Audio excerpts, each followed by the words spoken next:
but progress has also rippled across the African continent.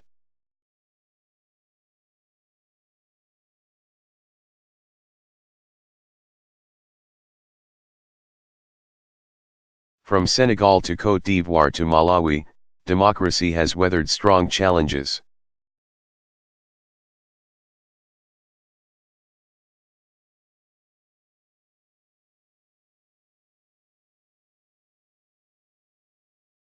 Many of the fastest growing economies in the world are here in Africa.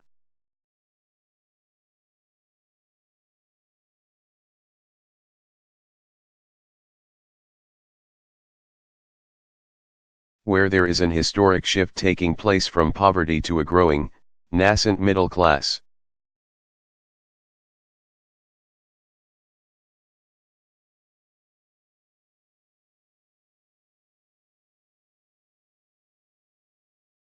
Fewer people are dying of preventable disease.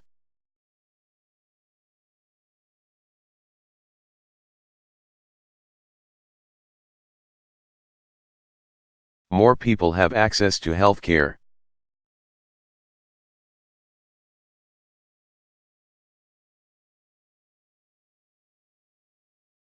More farmers are getting their products to market at fair prices.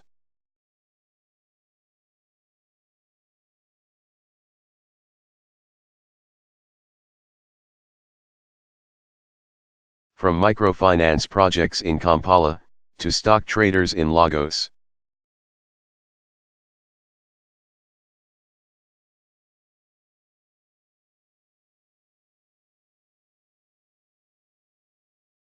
To cell phone entrepreneurs in Nairobi, there is an energy here that can't be denied. Africa rising.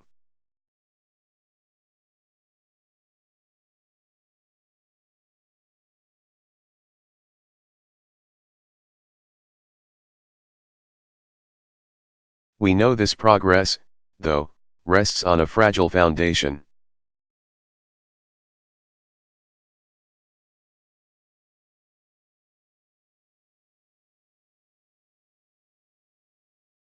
We know that progress is uneven.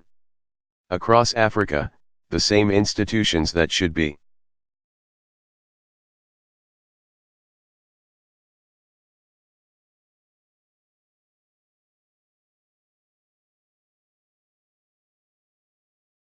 the backbone of democracy can all too often be infected with the rot of corruption.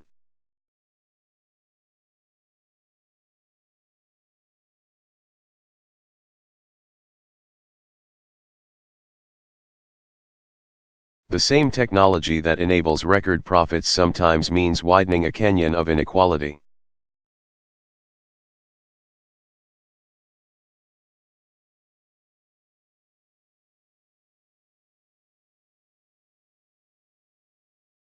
The same interconnection that binds our fates makes all of Africa vulnerable to the undertow of conflict.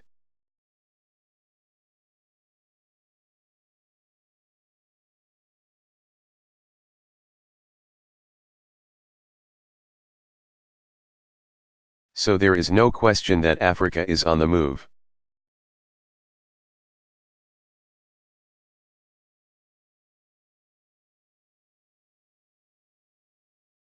But it's not moving fast enough for the child still languishing in poverty in forgotten townships.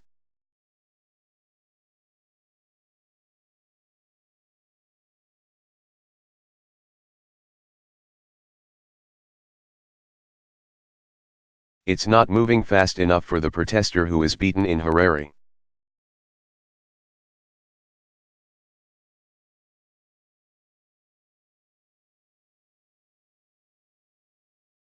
Or the woman who is raped in eastern Congo.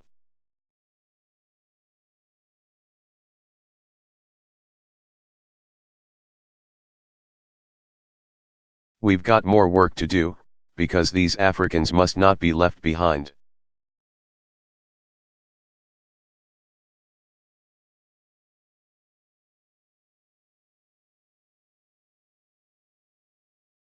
And that's where you come in, the young people of Africa.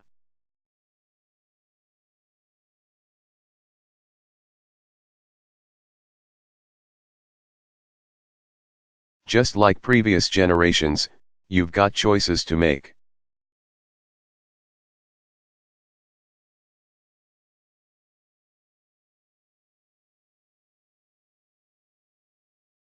You get to decide where the future lies.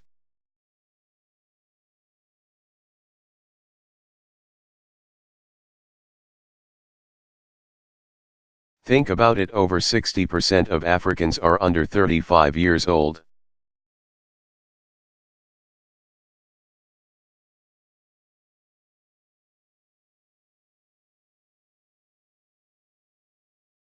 So demographics means young people are going to be determining the fate of this continent and this country.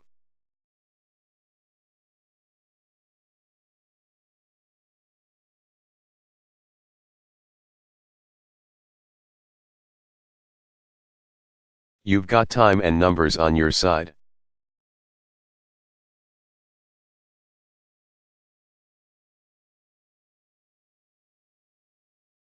And you'll be making decisions long after politicians like me have left the scene.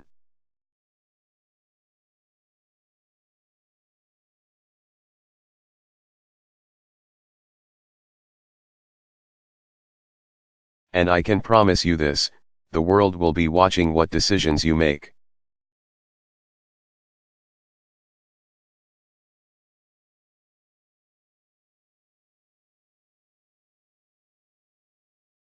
The world will be watching what you do.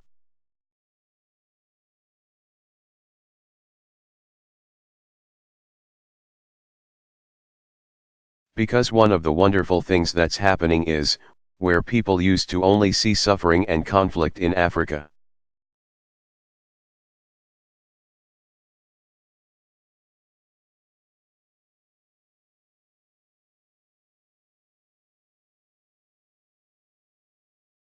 Suddenly, now they're seeing opportunity for resources, for investment, for partnership, for influence.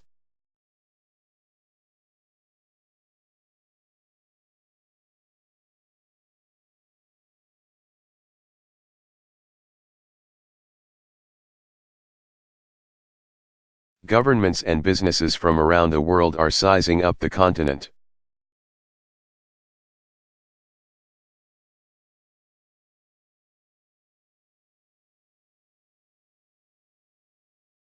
And they're making decisions themselves about where to invest their own time and their own energy.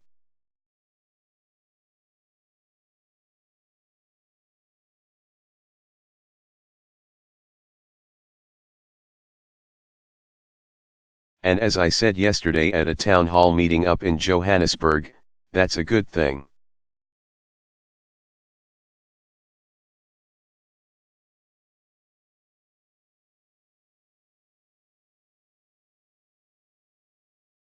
We want all countries: China, India, Brazil, Turkey, Europe.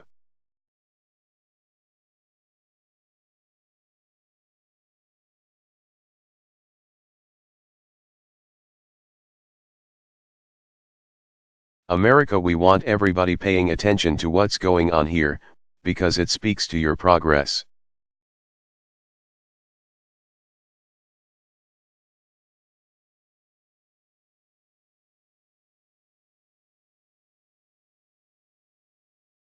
And I've traveled to Africa on this trip because my bet is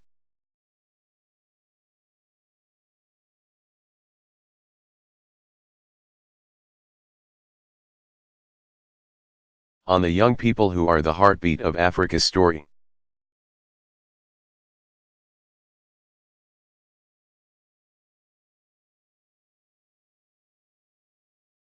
I'm betting on all of you. As President of the United States,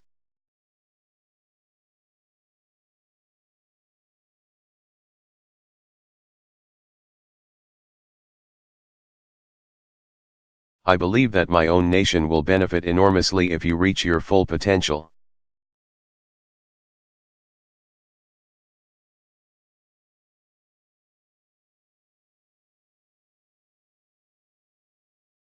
If prosperity is broadly shared here in Africa, that middle class will be an enormous market for our goods.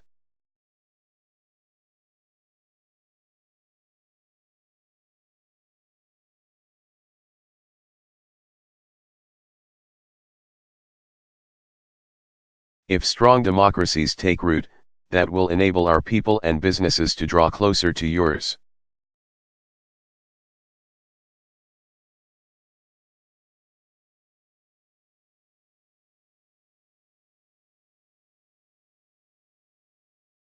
If peace prevails over war, we will all be more secure.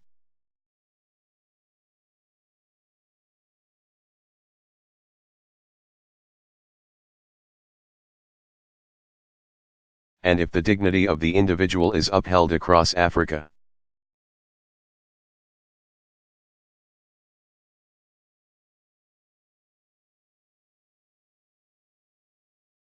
Then I believe Americans will be more free as well, because I believe that none of us are fully free.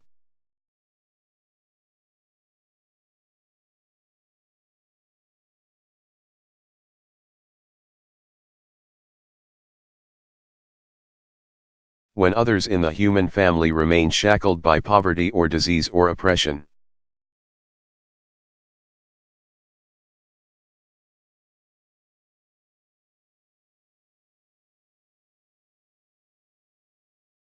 Now, America has been involved in Africa for decades.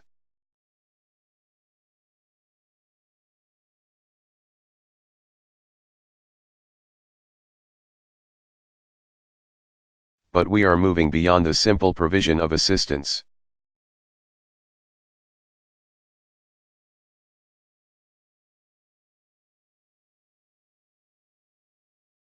Foreign aid, to a new model of partnership between America and Africa.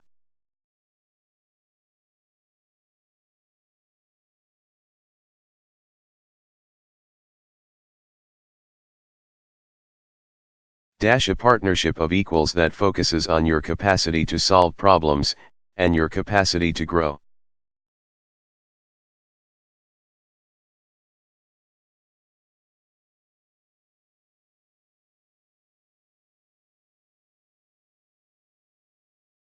Our efforts focus on three areas that shape our lives: opportunity, democracy, and peace.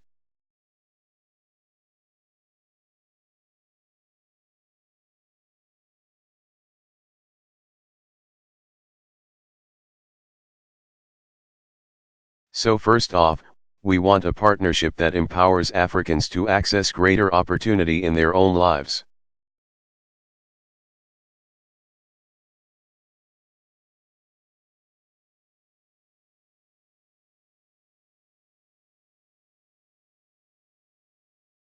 In their communities, and for their countries.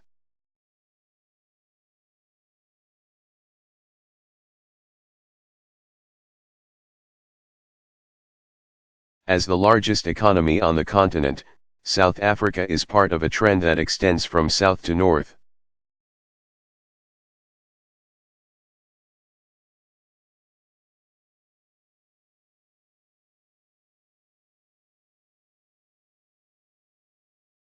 East to west, more and more African economies are poised to take off.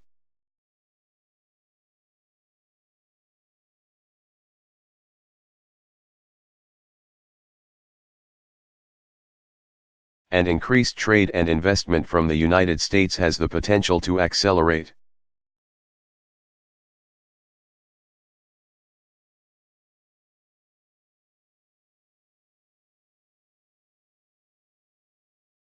These trends creating new jobs and opportunities on both sides of the Atlantic.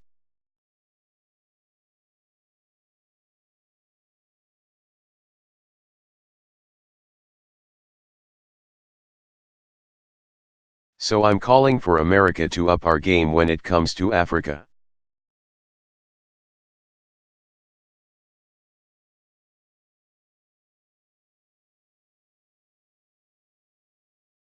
We're bringing together business leaders from America and Africa to deepen our engagement.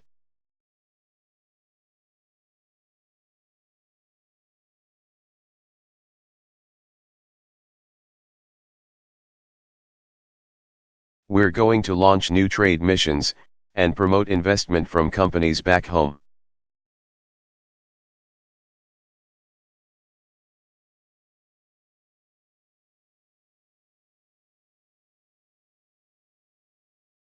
We'll launch an effort in Addis to renew the African Growth and Opportunity Act to break down barriers to trade.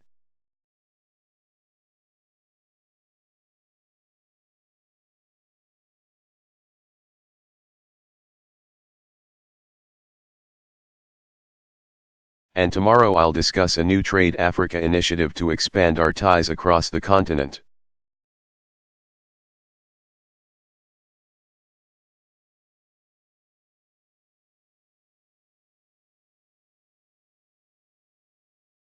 Because we want to unleash the power of entrepreneurship and markets to create opportunity here in Africa.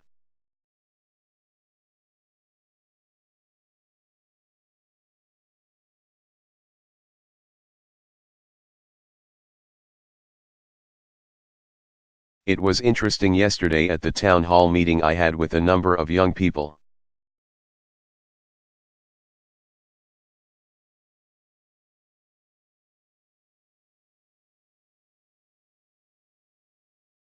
The first 3 questions had to do with trade.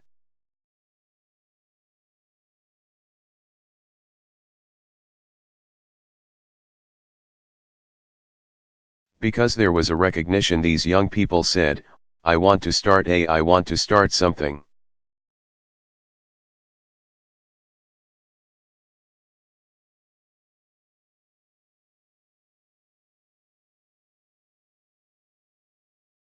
I want to build something, and then I want to sell something.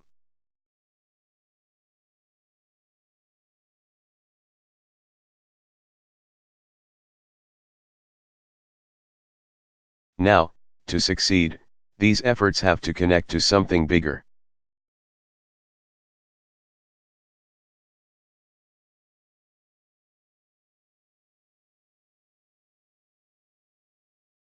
And for America, this isn't just about numbers on a balance.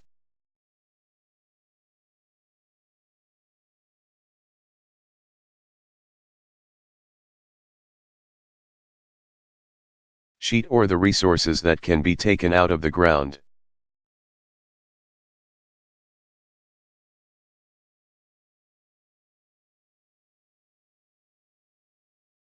We believe that societies and economies only advance as far as individuals are free to carry.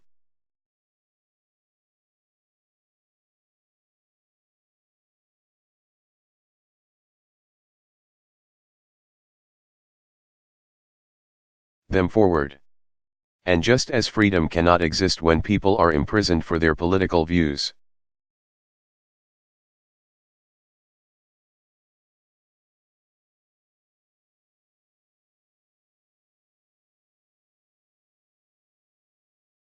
True opportunity cannot exist when people are imprisoned by sickness, or hunger, or darkness.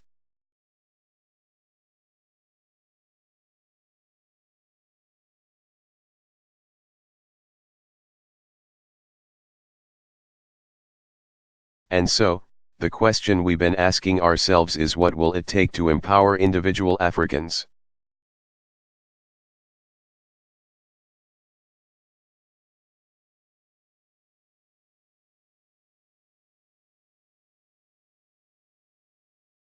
For one thing, we believe that countries have to have the power to feed themselves, so instead of shipping food to Africa,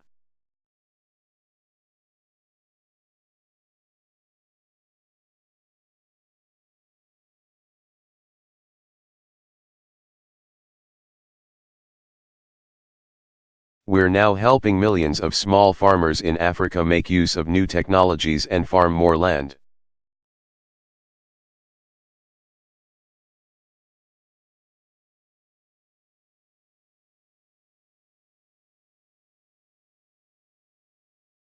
And through a new alliance of governments and the private sector.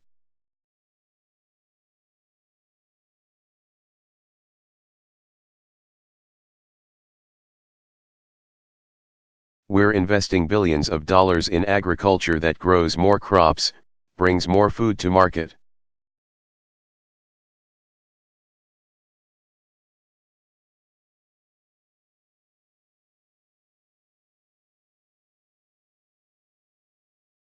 Give farmers better prices and helps lift 50 million people out of poverty in a decade.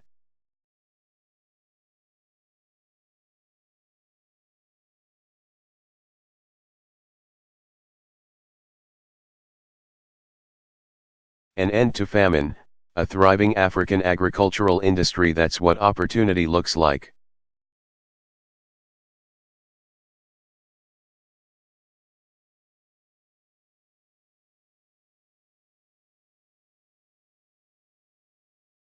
That's what we want to build with you.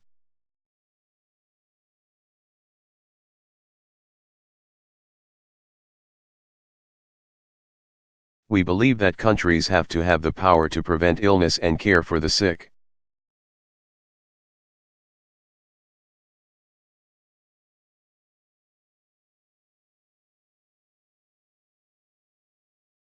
And our efforts to combat malaria and tropical illness can lead to an achievable goal.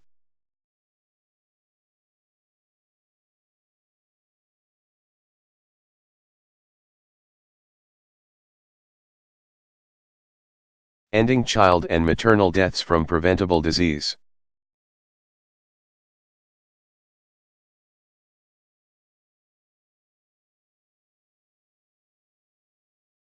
Already, our commitment to fight HIV/AIDS has saved millions.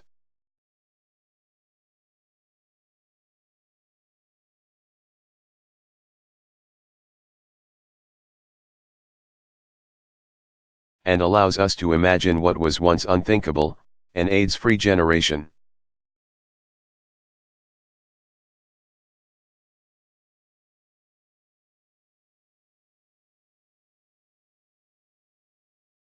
And while America will continue to provide billions of dollars in support,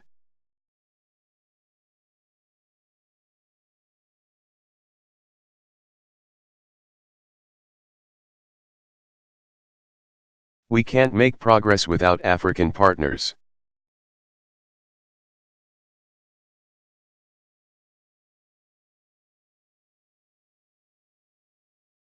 So I'm proud that by the end of my presidency, South Africa has determined it will be the first.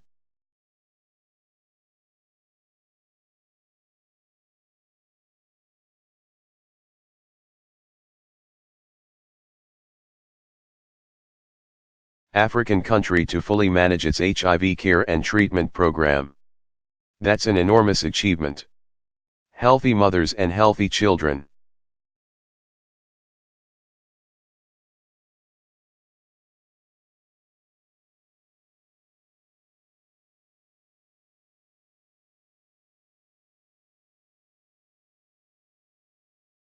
Strong public health systems. That's what opportunity looks like.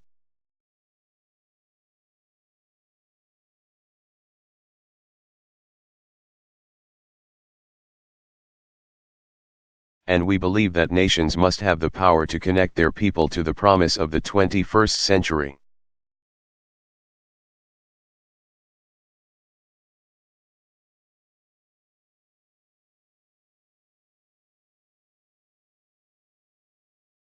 Access to electricity is fundamental to opportunity in this age.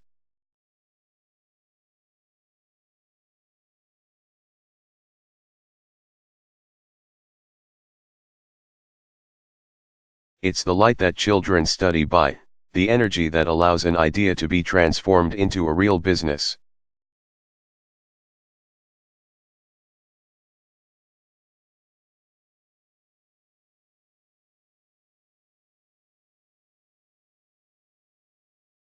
It's the lifeline for families to meet their most basic needs.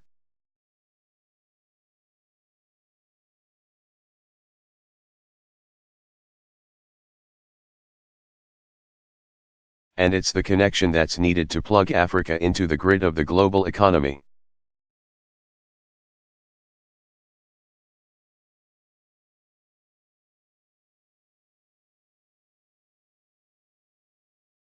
You've got to have power. And yet 2/3 of the population in sub-Saharan Africa lacks.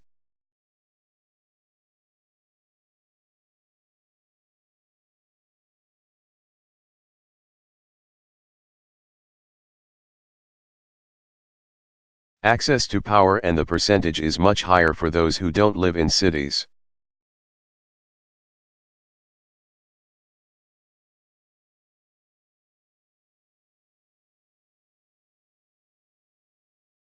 So today, I am proud to announce a new initiative.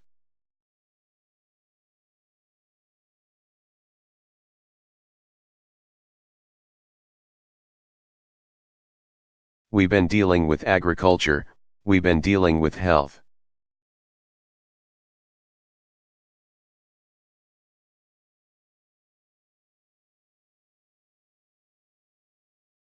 Now we're going to talk about Power Africa, a new initiative that will double access to power in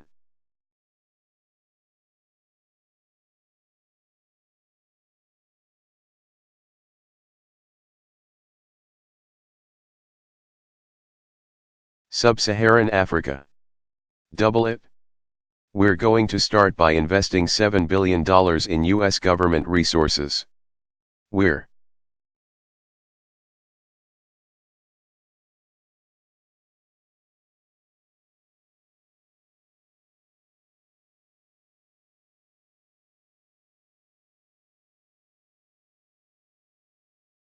going to partner with the private sector, who themselves have committed more than $9 billion in investment.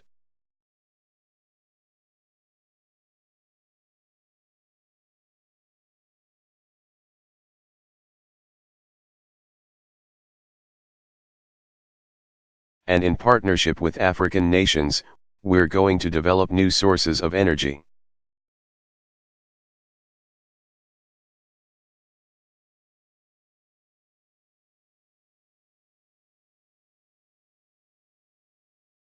We'll reach more households, not just in cities,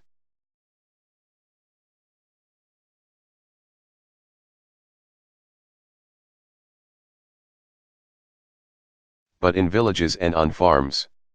We'll expand access for those who live currently off the power grid.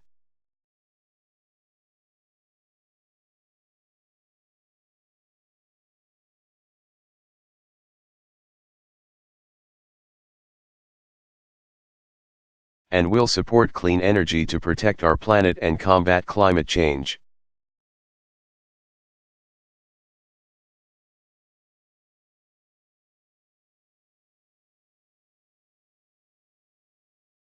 So, a light where currently there is darkness.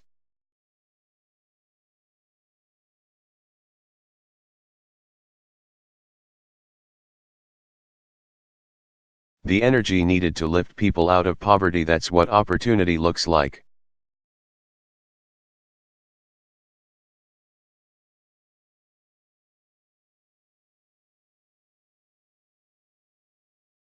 So this is America's vision, a partnership with Africa that unleashes growth.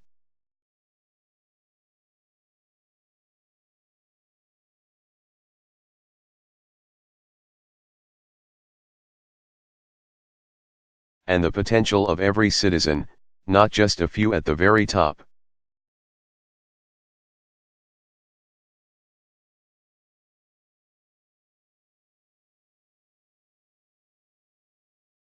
And this is achievable. There's nothing that I've outlined that cannot happen.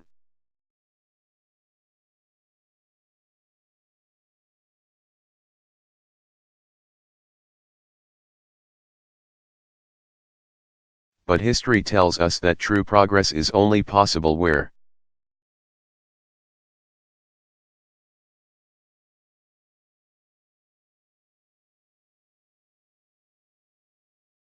governments exist to serve their people, and not the other way around.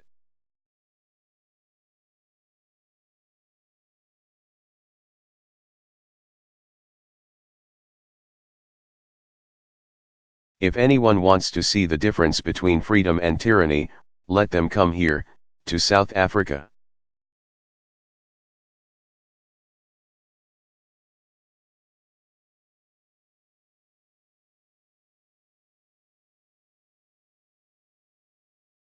Here, citizens braved bullets and beatings to claim that most basic right.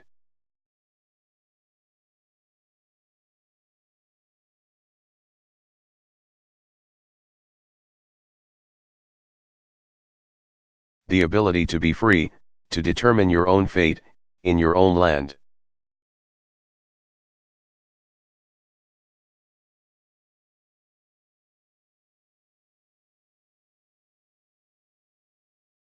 and Madhaba's example extended far beyond that victory.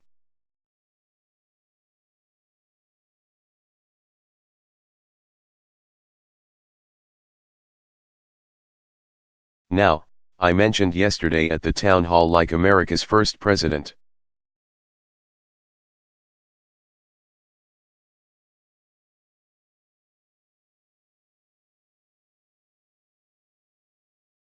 George Washington, he understood that democracy can only endure when it's bigger than just one person.